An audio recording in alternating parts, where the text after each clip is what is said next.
Hey guys, and welcome to Moms and Murder, a true crime podcast featuring myself, Mandy, and my dear friend Melissa. Hi, Melissa. Hi, Mandy. How are you? I've had better days, honestly. Yeah. But thank you for asking. I'm currently recording this while wearing a chicken suit and an icy hot bandage on the back of my neck. So that's how my day is going. Wow. If that's not a clear picture, I don't know what is. Seems about right. So we're recording from different places today. So hopefully there's no difference in your audio quality. Shouldn't be. But we're doing that this week. And this is like our emergency way to go. We're trying it out for emergencies. So we're here for you. We'll do this. Yeah. Something like that. Yeah. Yeah. So before we get started, one quick announcement. Turns out the movie The Romeo Killer from last week did get released by Lifetime. So that was totally my bad. And if you've written me, thank you. And if you continue to write me, thank you a little bit less, because now I do know that it came out and I really, really want to see it. So thank you guys. We always appreciate you letting us know when we do get something wrong. But I heard from a lot of you, so I really offended some people this past week. Yeah. I'm just kidding. You are not up with your Lifetime movies. I was very ashamed of myself, and now I really want to just go watch it. So, yeah, absolutely. This week, we're going to be talking about the suspicious death of a young mother from St. Augustine, Florida, named Michelle O'Connell. The case sparked intense debate over how police handle cases of possible domestic violence within their own ranks, and it has become one of my personal pet cases. Some people have those cases where they just obsess over them, and this is one of the ones for me that I have always kind of been really interested in. It's just one of those stories that kind of keeps you up at night thinking about the little details and what really happened, and I really am fascinated by the story, and I'm really excited to share the story on our podcast this week. This is another one that there's really not a lot of room for levity for, and the details of the story, some listeners might find them triggering or offensive. So just be aware of that if you want to continue listening. And if not, we will not know if you shut it off right now. No, we get your download. Sorry, suckers. Yeah. Just kidding. So before we talk about Michelle and what happened to her, we are going to tell you a little bit about St. Augustine, Florida in this week's segment of We Googled This City. So, I hope Yes. you Googled the city. Yeah. It's did you did, and now it's I hope. Yeah. So I did, in fact, Google this city. So St. Augustine is in Florida, and it's known as the first city in the U.S. And I know there are people in Pensacola that want to come for me right now, but once you change the history books, I may consider changing my attitude about this. It was founded by the Spanish in 1565. So Pensacola, come at us. I know you want to tell us that we're wrong on this. Show me the facts. Number two, I don't mean for that to sound quite as spicy as it came out. This is my only chance to bring humor in this whole stinking story. Let me have this.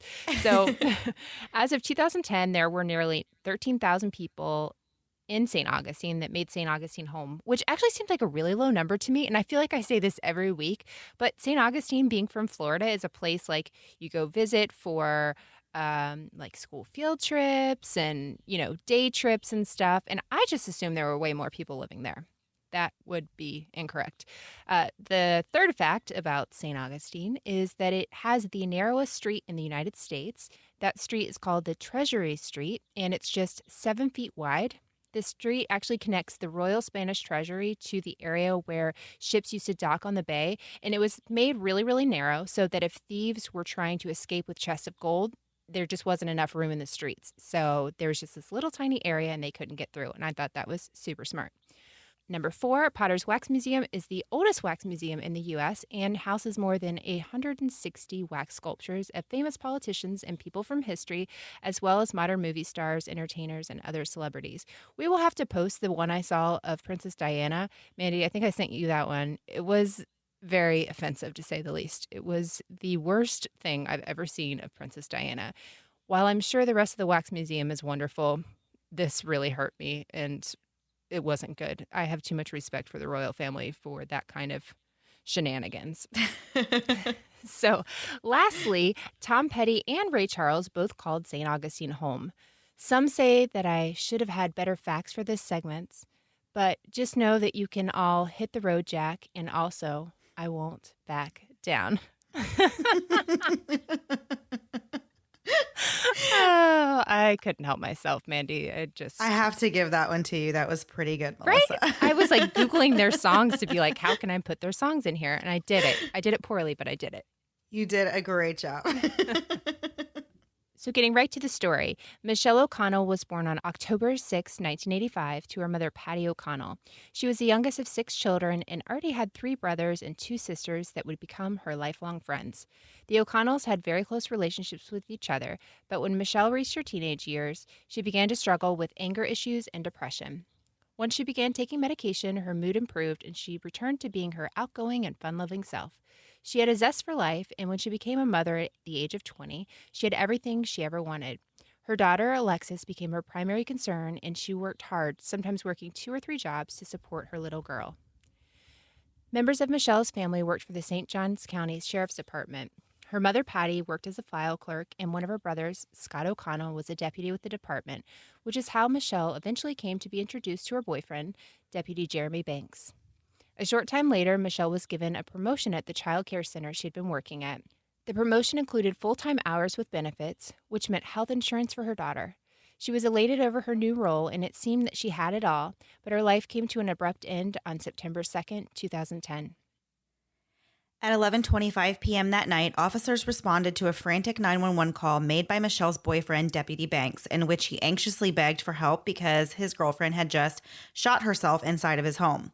When the call went out, many of Jeremy's friends and coworkers rushed right over.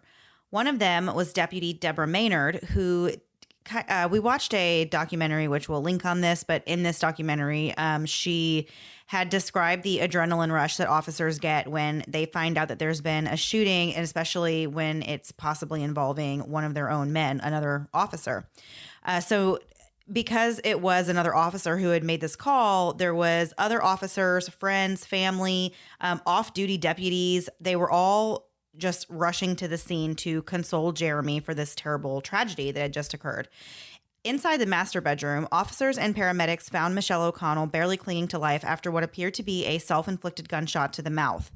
Next to her left hand was Jeremy's service pistol. The tack light was on, and Jeremy's duty belt and holster were laying on the floor next to the gun. Michelle had a small cut over her right eye, and one of her pockets was full of prescription pills, and her other pocket contained her cell phone. There was also a second gunshot in the carpet next to Michelle's body. As officers looked around the house, they found Michelle's purse on the kitchen counter. Inside were 2 empty prescription bottles that belonged to Jeremy. It was assumed early on that Michelle had intended on taking the pills to overdose, but then decided that using a gun would be a quicker method.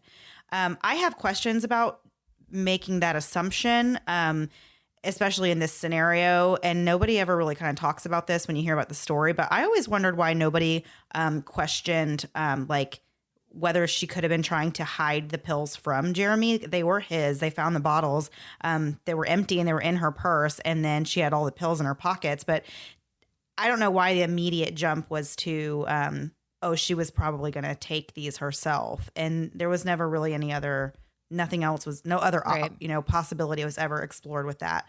And that kind of happens a lot in this case, I feel like, with some of the evidence.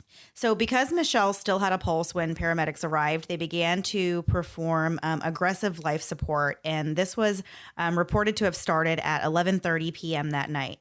Sadly, they were unable to save her, and she was pronounced dead at the scene at 11:48 p.m. Jeremy, who had very obviously been drinking alcohol and was really not what I would consider sober, huddled outside with his family and friends for 2 hours before he was finally given an interview. And when he was interviewed, it was done in the back of a cop car at the scene. So really just right outside of his house, still pretty much in his driveway. He told his partners that he had been in his garage sitting on his motorcycle when he heard the familiar sound of a gunshot from inside the house, where he told them that Michelle was in the bedroom packing her things to leave after breaking off their relationship.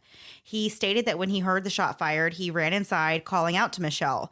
And he said that the master bedroom door was locked when he got inside. And after he heard a second gunshot from inside the room, he kicked the door down and found Michelle lying on the floor. And he says that he immediately dialed 911 at that point. The consensus among everyone at the scene was that Michelle had taken her own life, and less than 4 hours later, police were already notifying her family as such. The idea that anything else had occurred was never investigated. Michelle's autopsy report showed that she had alcohol in her system, but no other drugs. The fatal shot had severed her spinal cord, and it was determined that the cut and bruise above her right eye were a result of the ejected bullet casing. There was gun residue found on her left hand, and her manner of death was ruled a suicide. The department was ready to declare it a closed case, but Michelle's family and friends could not shake the thought that Michelle had actually been murdered by Deputy Banks following an argument over the breakup that Jeremy himself told officers about in his initial interview. There were many red flags in the case, but detectives felt that all of these strange parts had plausible explanations and they were never considered further. But not everyone who knew Jeremy was so sure that Michelle had done this to herself. Sergeant Scott Beaver said the second gunshot on the floor felt weird to him and made him think that things didn't add up. And he thought that the scene looked bad for Jeremy. I remember them saying that in this documentary, which was so well done and really, really, so really good. Yeah. That was like the wording that he said that, man, this really does not look good for Jeremy. But he did not investigate this further to find out why things were the way that they were. Another detective, Mike Plott, said that Jeremy's story about how Michelle had used his service weapon didn't seem to be too likely because the type of retention holster used by law enforcement would have made it hard for Michelle to access the gun, as most people do not know how to work a retention holster. And I know we go into that more later, but man, like they're not kidding about that. The same officer had also witnessed Jeremy's bad temper firsthand and knew him to get belligerent when he was drinking. Michelle's family was never interviewed immediately following her death. The neighborhood was never canvassed. Potential evidence from the scene, including the gun, were never analyzed. To Michelle's family, it simply made no sense why the 24-year-old devoted mother who had just gotten a great job promotion would end her life, leaving her young daughter behind. There were many questions surrounding the night of Michelle's death. According to pictures taken earlier in the evening, Michelle was happy and smiling as she attended a concert with two of her brothers, a few friends, and with Jeremy. Earlier that day, she had gone to lunch with her sister where they chatted about the state of her relationship with Jeremy. Michelle expressed that things had gotten pretty bad and that she had finally decided to leave Jeremy. This was no surprise to her sister, who had already been made aware of previous instances of violence committed on Michelle by Jeremy. Michelle's mother had also witnessed controlling behavior and roughhousing and had pleaded with Michelle to break things off with him. Michelle asked her sister if she could babysit Alexis that night while she attended the Paramore concert that she had already purchased these tickets for. And that was one thing her sister had looked, kind of in hindsight, had looked back and said, I told her not to go to the concert. Like, she had already told me that things were rough between her and Jeremy. I told her not to go to the concert that night. And Michelle said, no, I've been looking forward to this. I already have the tickets and I'm just going to go and break up with him after the concert. So that is what her plan was, according to her sister who saw her earlier. According to Michelle's brother, Sean, who attended the concert with the couple, Jeremy's attitude when they were at this Paramore show was kind of poor. He said that Jeremy seemed, quote, pissed off. So he asked if they could switch seats so that he could hang out with Michelle and have a good time with her. And, it's his sister and they're all trying to have a good time at a concert. I can totally see how somebody acting like, not in a good mood would bring down the whole, the vibe of the whole show. That would not be fun. So during the concert, though, Michelle was actually busy sending off a lot of different text messages to friends and family, and all these messages were kind of cryptic and weird, and like they didn't really have a lot of meaning, like direction, or didn't seem like they had a lot of reason for her to be sending these. But one that she sent to her sister who was babysitting her daughter, the message read, "Promise me one thing, that Lexi will always be happy and have a good life." And then there was another one that said, like, no matter what, Lexi will always be safe and loved. And these kinds of messages, of course, alarmed her sister because she already knew about Michelle's plans to break up with Jeremy. And of course, I can see why the sister would be like, okay, what's, why are you saying things like this? Like, what's going on? I can see how that would be very concerning. The last text message that Michelle sent simply said, "I'll be there soon." But she sent one final text to her brother, Scott, who was the sheriff's office deputy. And it just said, "Lexi, never forget." So there was also a pretty weird outgoing text sent to Jeremy's phone from Michelle's phone at 9:28 p.m. This is something else I got from that review of this death investigation. And this is another thing that I didn't hear about at all. And I do think is kind of a strange piece of the case. But they did find on her phone at 9:28 p.m. someone from Michelle's phone had sent to Jeremy's phone a message that said, "Love you. Happy belated B-Day. Have the time of your life because it only happens once. You deserve it." So I'll talk a little bit more about why that is weird to me later in the episode. But it's definitely weird. They should have been together at the concert that time. So it is strange that she would have sent that message to him at that time. And they're all at the concert together. Right. Exactly. Okay. That just, it doesn't make any sense. Oh, I'm not sure if that's where you were going with it. Never mind. Excuse my brain. No, okay, it is. Got it. Okay. The only person who truly knows what happened after that is Jeremy Banks, although he did confirm to police that Michelle broke up with him on the car ride home from the concert and that they had argued about it when they returned home. He stated that he had gone into the room while she was packing to ask her for one last kiss, which she rejected. So he allegedly went outside to sit on his motorcycle, and that's when she took her own life. This is his story. I'm not saying one thing about it. Right. But this is what he has stated as the truth, what he says happened. So another interesting piece of information that I learned about this case, and it was actually from, I think I just mentioned it a second ago, this review of the death investigation that was written by the sheriff. I never really heard it like in the documentary. Maybe I just missed it, but there were actually two of the friends that they attended the concert with that night. Two of the friends went back to Jeremy's house, and police had confirmed that they had gotten there around 10:40 p.m. and Michelle and Jeremy had already gotten back to the house by the time that these two friends arrived. So Jeremy allegedly asked his two friends to stay around for a while, quote, just in case anything happens. And so they did. They hung around. The friends told police that they stayed for like 30 to 45 minutes. The police, through their investigation, claim that they determined that the friends left the residence sometime between 11:10 and 11:25 p.m., which of course was when the police were coming to the house at 11:25 for after Jeremy reported the shooting. But to me, this is such an important fact that I think is not really talked about much because it's in a really close proximity to the time of when Michelle was killed.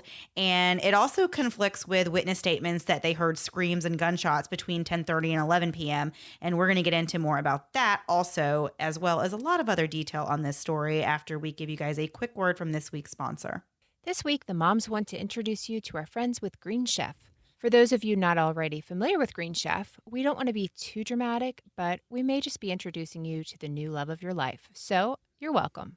Green Chef is a USDA certified organic company whose meal plans include paleo, vegan, vegetarian, keto, gluten-free, omnivore, and carnivore, which means there is literally something for everyone in your life. Green Chef thinks dinner should be planned around your life, not the other way around.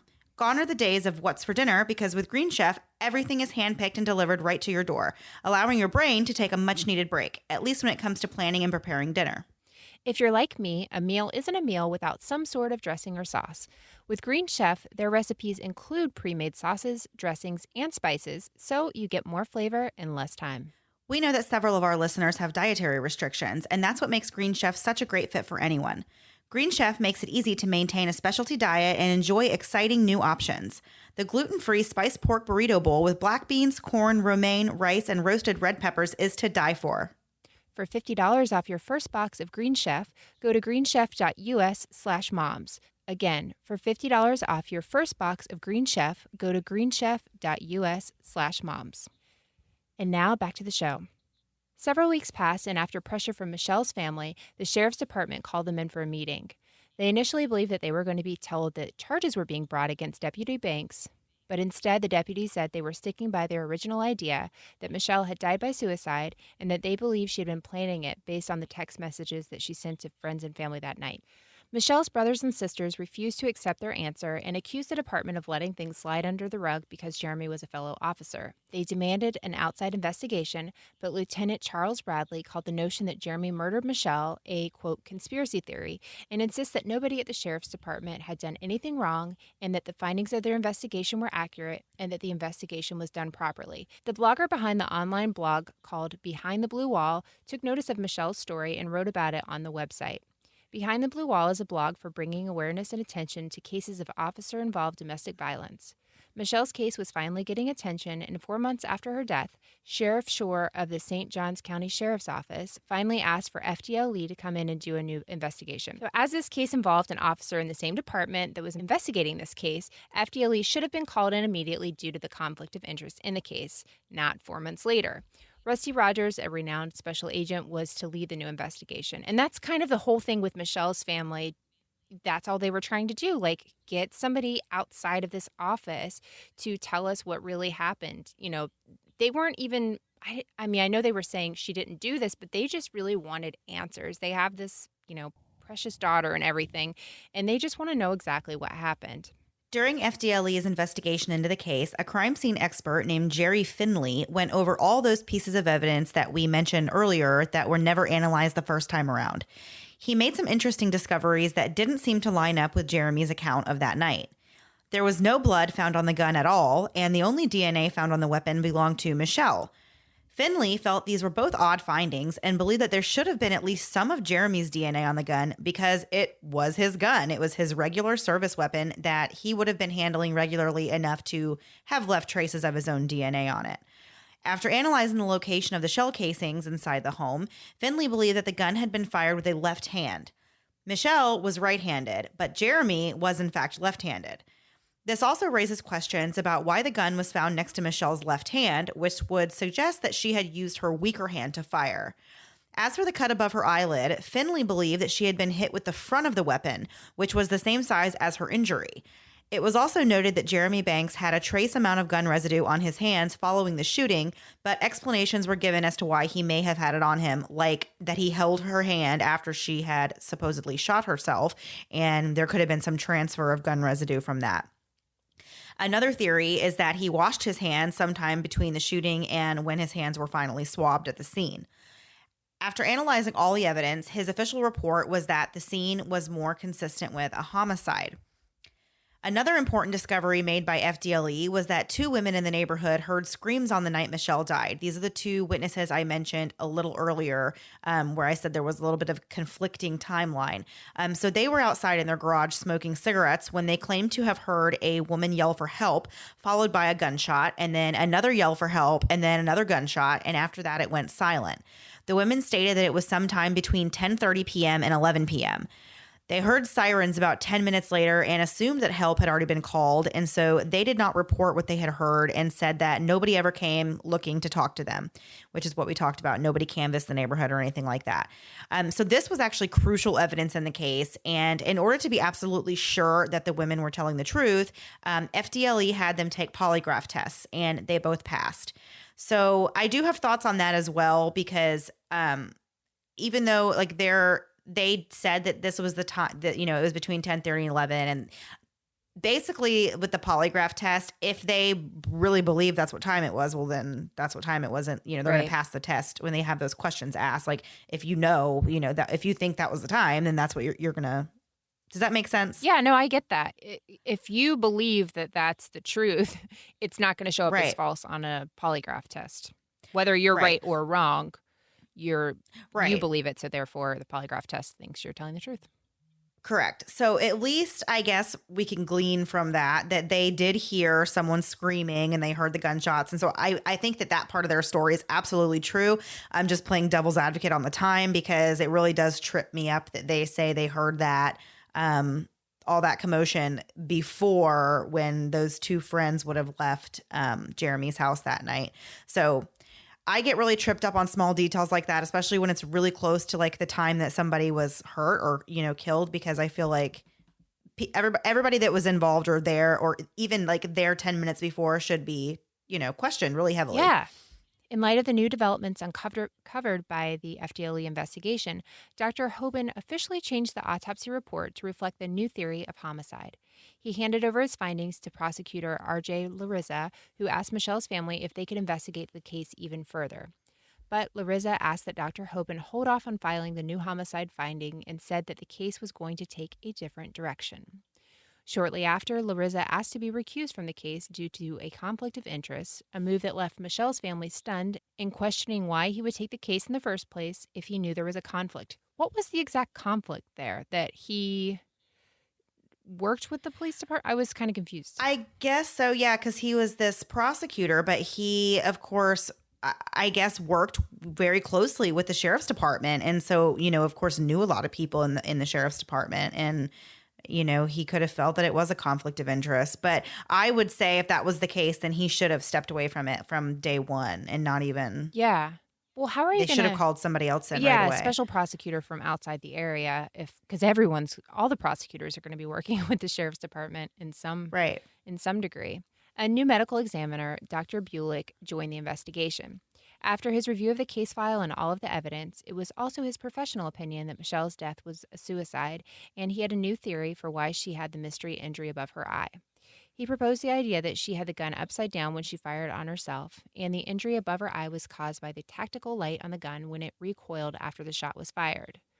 The upside down gun theory was tested in a controlled environment, and it presented several problems.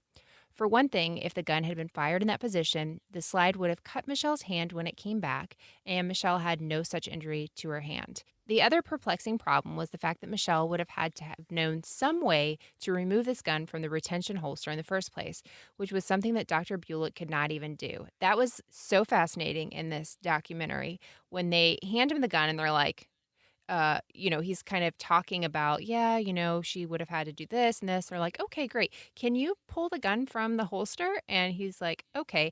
And you see this like very intelligent man struggling with this thing. And, for a while, like long enough where it felt very awkward to even be watching this anymore. I was like, all right, this is a lot. But just driving the point home that if you don't know how to do this, you're not going to be able to do it. So after trying to remove this, like I was saying, he became very flustered and asked, quote, "Does anyone know how to get it out?" And the answer is basically no, but nobody does. Yeah. Although, okay, and like I said, I'm just playing devil's advocate here throughout this whole thing because it is a very controversial case. Right. But I know that was something that they got really hung up on was like, oh, she wouldn't, would she be able to get the gun out of a retention holster? Well, she was dating a cop. So honestly, I don't think there's any reason to think it would be weird if she did know how to get it out of a holster like that. Like if your boyfriend is a police officer. Your family has police officers. Exactly. I think it's very, very plausible that she would know how to work that type of holster. That wasn't the crazy thing to me at all either. I agree. And why are we even saying it was in there? Like, sure, it should have been in there, but it's possible that it could have been It wasn't. out. Right. Yeah. And so I totally get that. Throughout the investigation, family of Michelle felt that Jeremy was being treated like a brother and was never treated as a possible suspect. Nobody in the sheriff's office appeared to be taking the investigation seriously. The two lead detectives working the case had only worked on 3 homicides between them, and a supervisor on the case had a previous disciplinary action against him for an inept investigation of another attempted murder. It's been a while since I've had a baby of my own, and some days I miss it so much. The baby cuddles and baby smiles, but when it comes to diaper rashes, not so much. I remember the first time my oldest had a diaper rash, I was really devastated. Here's this tiny thing totally dependent on me, and now she's fussy and obviously uncomfortable, and I'm supposed to have the answers. Well, with time and treatment, it went away, but what I really wanted was to avoid it altogether. And now, baby butts rejoice. New Huggies Skin Essentials are here, a brand new dermatologist-approved line of diapers, wipes, and pull-ups training pants, all designed with baby's sensitive skin in mind. The wipes are thick and have 0 harsh ingredients for a great, gentle clean. Pull-Up Skin Essentials has got your big kid covered too, with a training pant that's ultra soft and breathable to help protect sensitive skin throughout potty training. Whether you're a first-time parent or a seasoned pro, make it easy on yourself and your baby with Huggies. Learn more at Huggies.com. Once again, head to Huggies.com to learn more. Hey guys, as you know, I'm someone who loves knowing a little about everything. I love the news, I love entertainment, I love it all. But sometimes I don't have enough time to get all the information, all the little details and the minutia of everyday news because my goodness, it's constantly going. But thanks to the Newsworthy podcast, I can get all I need in little bite-sized pieces. So if the stress of the news is getting you down, but you still want to know what's going on in things like the election, check out the Newsworthy. And in these 10-minute episodes, they're just on the go listening. I can listen to it quickly on a walk, on my way bringing my kids to or from school or one of their activities, when I'm in in line at the grocery store, there's never a wrong time to listen to The Newsworthy. But if you feel bogged down by the news and kind of the negativity of it, but you still want to be informed on what's going on, The Newsworthy is the place to do it. Erica at The Newsworthy is an independent journalist, and her team does really all the hard work and research for you. I love that the episodes are so well-rounded, and there will be fun stuff like tech or big stories, but the way Erica gives this, efficient and neutral overview of the news, and in just 10 minutes each weekday, it's perfect. Just search The Newsworthy in your podcast app or go to thenewsworthy.com to start listening. Again, search for the podcast The Newsworthy, 2 words, The Newsworthy, to make staying informed easier and more enjoyable every weekday. Another example of Jeremy's privilege was that just 12 days after the shooting, he gained access to the confidential investigative file on the case and read it without permission. He admitted it to a detective in an interview, but she didn't even act like it was a big deal and never challenged him about it.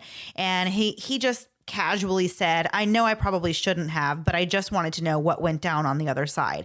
Immediately, there should have been some kind of action taken against him for doing that. Yeah. I felt like that was super upsetting just to see that lady laughing it off like, "Oh, okay, no big deal." That whole interview was bizarre when he was like, Well, yeah. "This is an echoey room." She's like, "It's echoey." I was like, "What?" Yeah. Handle yourself professionally. This is a big deal. And okay, you might not think he's guilty and you might think this whole thing is crazy, but there are cameras in there. You should know there are cameras in there. Can't you just... I don't know. It reminded me, this is back to the Michael Peterson case. Remember in the staircase whenever they're redoing the shots and there's blood that squirts up and you see that one person that's an investigator do this happy, happy, joy, joy dance that they were finally able to replicate. Yeah. And you're like, dear Lord, woman, you're on camera. Can you not hold it together Right. for this camera? I had a lot of thoughts on that. The whole interview just upset me. Yeah, I agree. Jeremy, who was 23 at the time of Michelle's death, had been on the force for almost 4 years. He had been somewhat of a punk kid, but coming from a law enforcement family, it seemed like the most logical career path for him as well. During his short time as a deputy, he had already been reprimanded for making obscene gestures while in uniform, and he had a long-standing history of failing to secure his service weapon and other guns that he owned, despite it being department policy that all firearms were secured at all times. He openly admitted that he would often take off his duty belt after work and just throw it on the floor, which, probably not a great place for your duty belt. No. Another officer, Deputy Plott, who we mentioned earlier in the episode, he had actually lived with Jeremy as a roommate for a short time, and he did recall that Jeremy had an uncontrollable temper and also that he would just leave guns all over the place. And he would even tell him, whenever he had his nieces and nephews and such coming over, you got to put your guns away, dude. You can't have these just laying all over the place. Yeah. So after a 3-month review, prosecutor Brad King, who had been appointed by Governor Rick Scott, called the O'Connell family into the courthouse where he stated that there was no sufficient evidence that a murder had been committed and that they had no intention of bringing charges on Deputy Banks. Michelle's brother Scott became furious and lashed out at deputies, which led to him being fired from his job at the sheriff's department. Brad King declared the case closed, and Michelle's death officially remained a suicide. Journalists from the New York Times began their own investigation into the way police agencies handled cases of domestic violence when it involves one of their own officers. They analyzed the information they collected and learned that the police are rarely held accountable or prosecuted in these situations. Dottie Davis, a former officer who had escaped from an abusive relationship with another officer, has dedicated her career to speaking with agencies around the country about their policies regarding officer-involved domestic violence cases. She explained the reasons why victims are hesitant to call for help when their abuser is the police. The New York Times chose 61 police departments that had at least 1,000 officers working for them and asked them to tell how they handled cases of police domestic violence. By far, the most common initial reaction was that they had no idea what their own department's policies were, and they only found one agency that had fully implemented the recommended policies and safeguards. The Times then asked former New York City Police Commander Vernon Geberth to look over the results of the investigation and give his opinion. And I love this guy. I don't know what it was about him. He reminded me of my father, I think, a little bit. I know. So he was really cool and I really liked him. So he had more than enough experience in the field and specifically in homicide investigations, as he had already investigated or assisted in investigating over 8,000 homicides in his career. According to him, every death investigation should be treated as a homicide until it's proven differently, and he believes that that was not what happened in the case of Michelle O'Connell's death. He further went on to explain that the investigation was tainted from the moment Jeremy Banks dialed 911 and reported her death as a suicide. From that moment on, the opinions of fellow officers were clouded, and they acted upon the report of a suicide and never entertained any other possibility. Another red flag, according to Geberth, was the fact that Jeremy was not immediately removed from the scene and taken into the station for an interview. He was allowed to hang around outside, talking to friends and coworkers before his interview, which took place in the back of a police car. An off-duty officer was also present for the interview, which is a big no-no when it comes to homicide investigations. This expert, Mr. Geberth, said that there should only ever be the suspect and the interviewer present in these types of interviews. And he actually said that there is absolutely no reason why anyone else should be sitting in on an interview. Definitely not an off-duty officer. Yeah. And I mean, you think of, I don't know, like there's cases when kids are being interviewed and stuff and their parents not even in the room. And this guy's sitting here with a fellow officer. It was just weird. Despite the errors in the investigation, the sheriff's office insisted that they had done a thorough enough job and that their outcome was correct. They further went on to accuse Rusty Rogers, head of the FDLE investigation, of misconduct, citing reckless tactics and using false and leading information and coaching witnesses. Sheriff Shore went to great lengths to attempt to discredit the two neighbors who heard Michelle screaming for help that night by calling them potheads and saying they couldn't even recall if they had gotten high that night, and alleging that their stories were based not in the truth, despite the polygraph test showing otherwise. As a result, Rusty Rogers was put on paid leave while FDLE had a prosecutor investigate. A years-long war between Sheriff Shore and Rusty Rogers ensued. Jeremy Banks tried to sue Rogers for violating his rights during the investigation, but the case was dismissed by Judge Byron Davis. 3 years after Michelle's death, Sheriff Shore gathered up the members of his department for an annual meeting at a resort hotel. This event turned into a show of support for Jeremy Banks and an announcement that Michelle's brother, Scott O'Connell, was going to be returning to work for the St. Johns County Sheriff's Office. Jeremy Banks had already returned to the force after 1 year of paid leave. In January of 2016, nearly 6 years after her death, Michelle's body was exhumed and another autopsy was performed by Dr. Bill Anderson, a forensic pathologist based in Orlando. His findings dropped a bombshell on the investigation. His autopsy revealed a fractured mandible, which is your jawbone, that would have been caused by blunt force trauma, which would suggest that Michelle had been in a physical altercation prior to her death. This fracture, along with the mystery injury above her eye, could suggest that someone had physically attacked Michelle in the moments leading up to the shooting. Due to the new questions surrounding the case, Governor Scott asked Orange County State Attorney Jeff Ashton, that name might sound familiar because he did work on the Casey Anthony case. Once again, he returned with the opinion that there was just simply not enough evidence to prosecute the case. Michelle's family continues to fight for justice in what they believe is a horrifying case of an officer-involved domestic violence that turned deadly. They refuse to give up on finding the missing piece of evidence that would prove that Michelle did not take her own life that night. So, that's kind of where the story ends. There's a little bit more, but I just feel like I have so many unanswered questions, like my personal questions about this case. I mentioned in the beginning that this is one of the ones that fascinates me, and I wish I had answers to certain aspects of it. And then, of course, going back to that weird text that we talked about at 9:28, the one that was love you, have a happy belated birthday. They were together at the concert at that time. And so I've always wondered, why would she send him that message? And then especially it seems odd coming from her if she knew that she was going to be breaking up with him. Right. That night, it's weird to send a text message to somebody that you're at a concert with anyway, but I think it's even stranger that those would be the words. And it just makes me wonder if a person other than Michelle could have sent the text.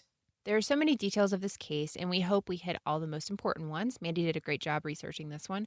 But the story is truly fascinating, and we will definitely link resources in our show notes. We'll link all of our sources. If you haven't seen this Frontline PBS special, it's definitely worth watching. It's super intriguing, and there's just a ton of information. There's so much in audio that you can not quite get enough of.